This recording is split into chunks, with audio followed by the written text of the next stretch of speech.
There are plenty of people telling you to not become a nurse or quit the field.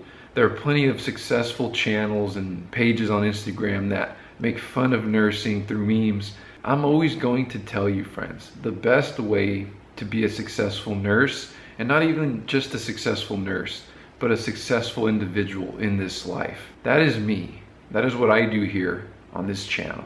You guys saw the title, friends. In this video today, I'm going to be telling you about some of the biggest mistakes that I've seen in my career thus far that new nurses make, and from the people around me. Just some of the things that I've noticed, that I've seen, right? People older in their career, they eventually admit to this. People younger in their career don't see this. What are going to be some of the things that I've seen that nurses do that limits their career development, limits their growth, limits their income, just limits them in their career, right? Let's talk about that in this video today. But friends, I get quite passionate about a video like this one because I see a lot of people just not doing it and standing on the sidelines in their nursing career. And I don't get it. I don't understand why. But at the same time, I do, right? I think rather empathetically and compassionately, and I can understand. It's just people don't think about it. People don't think about doing these things, and I want you to know about it because these are the things that I've done in my own personal career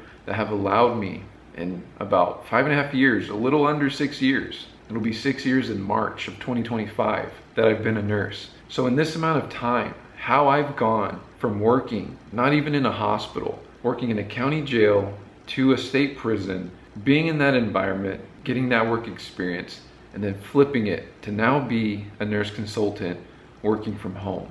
I honestly want to give you guys the blueprint, the tips, the path of how to become a nurse, a successful nurse, I should say, in your own career, right? It doesn't take a decade in your nursing career to get successful, right? To find that work-life balance, get a job that pays you well. It doesn't take that long. I do have my phone here. This video is gonna be a little bit raw, but I'm gonna edit it. I'm gonna timestamp it down below. I got the tips here, friends. So I'm just gonna go through them one at a time and we're gonna talk about it. And hopefully there's something here of value. And before I begin, just know you can always reach out to me. I'm always available. I'll comment back to any comment here on YouTube, but also on Instagram. DM me, the people that have done it, which has been quite a bit of you. You guys know I respond, right? I'm around. I'm around if you have any questions. My biggest tips are always gonna be when you become a nurse and on that side of it. Career development, how to really excel in your own career, how to build your career, and also how to become a really solid individual in this life. Because it's not just about nursing, right?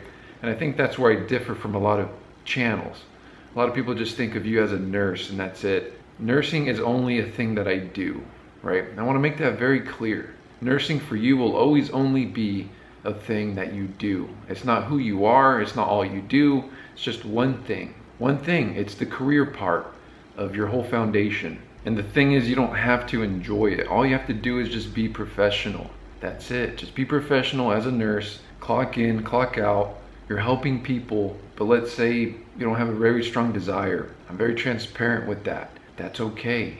Just like a plumber doesn't always love working on your plumbing for your house, he is still there to be helpful and fix your problem and probably save your day.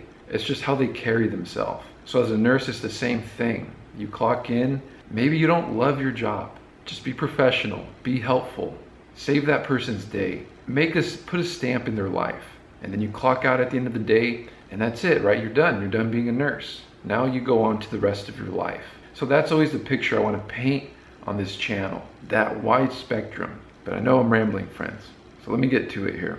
And I want you guys to understand that the best opportunities with the best work-life balance are going to be away from the floor. And sure, you can work 3 shifts and have 4 days off, but the work that you're doing on the floor, it's killer, right? It's killer for longevity of your career. You can think you can get away with it forever, but eventually it's gonna catch up to you. Eventually you're gonna be 30, 40, 50, even 60 years old, and working the floor is gonna be exhausting, physically demanding, and mentally taxing, right? It's just going to be, because the work-life balance is going to be very black and white, right? You're going to go to work in a grind for 12 hours straight. You're going to clock off and you're going to spend all your time off recovering from that shift. Some nurses really get used to this, which is fine. You know, everybody is each to their own, right? I'm just telling you that the best opportunities with the best pay and the best work-life balance tend to be away from the floor. So as a new nurse, don't stay on the floor too long. I want you to get your experience. I was on the floor for about 5.5 years until most recently when I became a nurse consultant. 5.5 years or less or slightly more is fine. But the point is, even if you're 5 years into your career, have an exit strategy. Have something in the horizon that's like pointing you into a job away from the floor. And I got some other things on this list that are gonna kind of connect to that idea. But my point is, don't just see yourself as a floor nurse. Don't just stay there forever. Don't just think about staying on the floor forever. Bedside is gonna be killer as you age, and you want to have an exit strategy, but you also don't wanna waste that time you have on the floor and use it in a way that you're kind of building this plan to leave. Like I said, I got some tips for that too.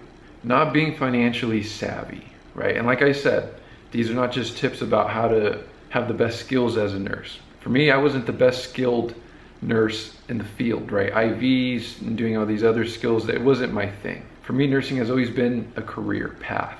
When it comes to this other side of being a nurse, right? The personal stuff, the life stuff, the how you spend your money when you make it now as a nurse stuff, that's where I come in, right? I'm gonna be the person that's gonna tell you don't spend all that nursing money on that car. We all want a car. I've wanted a Jeep Wrangler Rubicon for forever. I've been a nurse for about 6 years, a little under, right? Like I said, and I still drive a 2014 Toyota Camry. Like I still drive a Toyota Camry. I don't drive that BMW. I don't drive that Jeep. I have a dividend portfolio of almost 100K. So like that is where my car would have been. But instead I have a portfolio. I've been investing. I've been thinking financially about my future. Pivot your thoughts that way, not into the way of spending your money. That's all I'm saying. It can be a very easy mistake for new nurses. You're getting that nursing money, getting those nursing checks from being broke as a college student, and it's gonna be tempting to spend them. But I'm just telling you, I'm just letting you know, I highly recommend if you want to be successful in your career, in your life, you have to have good spending habits and good financial education, right? Which includes building up retirement as early as you can and investing as well. The easiest thing you could do is not going to buy that car you just want from the very beginning. You're just dampening your ability to grow financially. So as much as you can, friends, refrain from buying that car, from making any huge purchases, but do invest and start building for retirement. A big thing that I see a lot of people just not think about. So number 3, friends, what I wrote here is not going back to school soon enough, right? This one connects with the first one, where I told you some of these would. How do you leave bedside?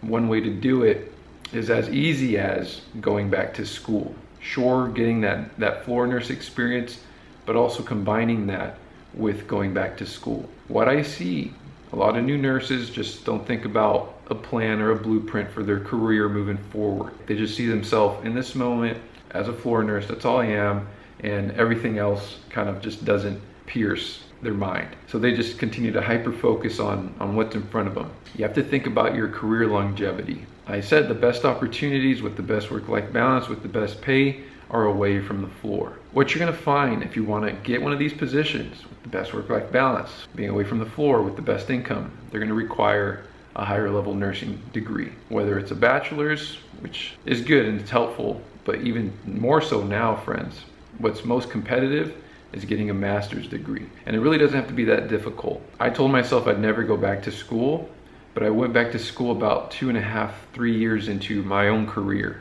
And the reason why I did that is because I knew I wouldn't go back, right? I wouldn't go back to school the older I got. And that's what I mean by this whole point here, is nurses not going back to school soon enough.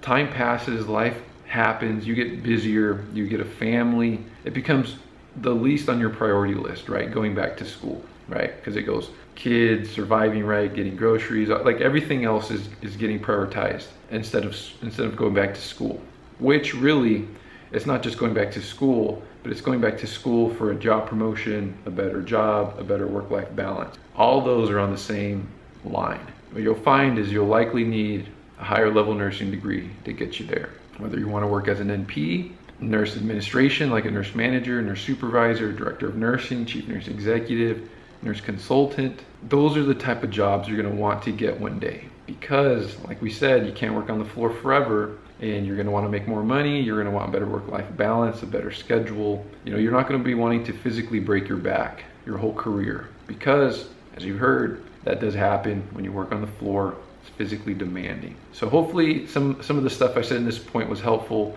The general idea is consider going back to school sooner, right? Or even just at all, like consider it. A lot of people don't think about it. Number 4, friends, being afraid to float or cross over positions. I see this a lot. If I had to choose and pick the things that help me land my current job as a nurse consultant, right, that works primarily from home, and now I'm in these rooms with these executives, it would be this. Being willing to help, being willing to float, being willing to learn any role that someone asked you to learn and cross over and provide coverage as backup. Invaluable, invaluable. And then you combine this with going back to school with the master's degree and even having the intention of looking for these higher level nursing opportunities, right? You combine this all together and it's only a matter of time before you get a job promotion. One with a better work-life balance, a better pay runway, maybe working from home. It's only a matter of time, right? And that's how you get successful in your nursing career. It's easy. You don't have to extend yourself to ask, because sometimes when you do that, people are just going to be like, oh yeah, you can cover over here, you can cover over here. But if no one's asking you, you may need to do that, right? If managers aren't asking you to cover people, learn this, float here, you may need to ask. For me, working in the prison setting, in the state prison, there's so many jobs to work. I worked every single one, right? I provided coverage. I've learned them. But now you're being perceived as being helpful, right? You're being perceived as being helpful by providing the coverage, by providing backup. And in the process, you're learning this role. And in the process, people are learning you and learning your name, which is going to be my next point that we'll get to. But I do want to finish talking on this one. Don't be afraid to float. Don't be afraid to provide coverage.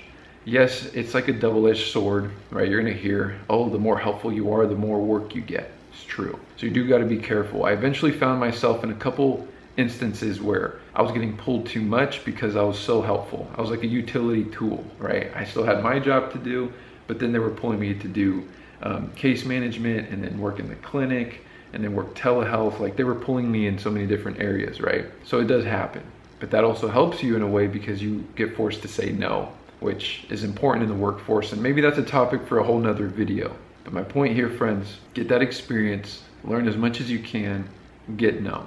And this leads me to point number 5. This is another mistake that I see new nurses make, and it's not networking enough in your workspace. And networking doesn't have to be as intimidating as what you think it is. All it can be is just literally being known to people. And one of the easiest ways to do this is you be helpful, you cover, you provide backup to other positions. As you do this, you're going to be around another group of individuals, and then another group of individuals here, maybe even be under a new manager over here, maybe even under a new manager over here or a new supervisor over here, right? People start knowing you, your name starts getting floated around. Oh, Jesse was here earlier, he helped. Jesse was helpful. Oh, Jesse, thank you so much.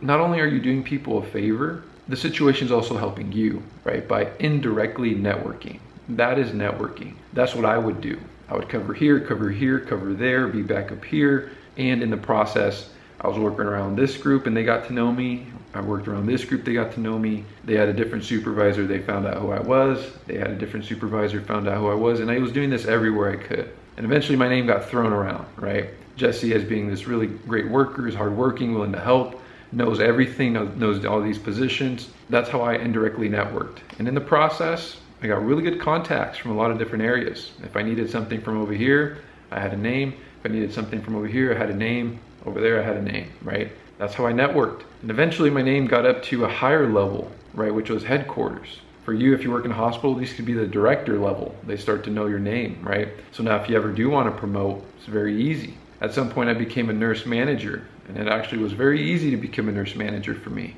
because people already knew my name, right?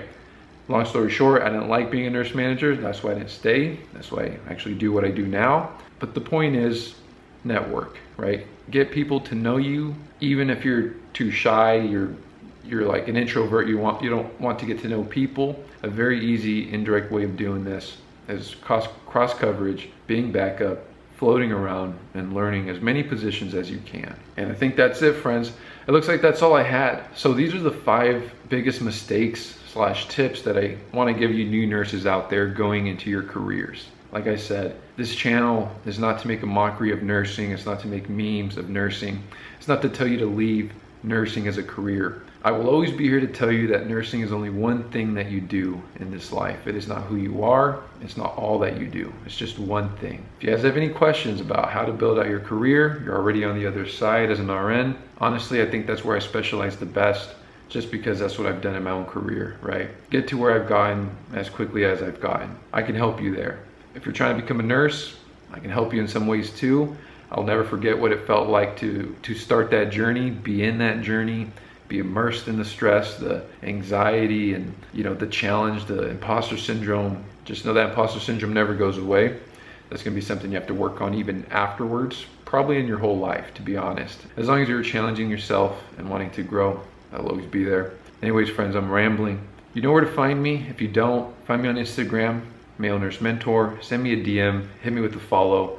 I'm always posting on there daily, whether it's stories, reels. And if you've known, you can DM me, I'll respond. I'm around, friends. It's what I want to do. Just be around and be helpful to the next people coming up.